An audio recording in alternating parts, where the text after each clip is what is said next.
Hey, good morning, good afternoon now.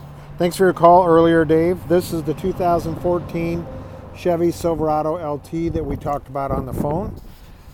Sorry to hear about your accident, but it's that time of year. This does have new tires on it. Has new Goodyear Wrangler, still has the nubs on it. Has the factory installed tube steps.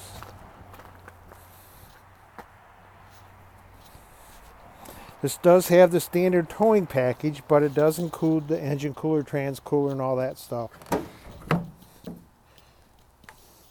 Has the easy lift tailgate with a torsion bar on it. Has a tonneau cover installed on it already. They've built in the corner steps, the alloy wheels. These are awesome trucks. Huge amount of room in the back. They've actually extended the length of the cab much longer. This one also has the all-weather mats in it. It does not have the heated seat package, but it does have the Auto-Trac and the cargo light, touchscreen radio with a backup camera, Bluetooth hands-free phone, cruise control, Auto-Trac four-wheel drive, power seat. It is the bench seat with the center console that flips down. So get this off to you. Hope you're having a great day. Look forward to seeing you on Friday. We'll see what we can do about getting your truck replaced. I'll talk to you soon. Thanks.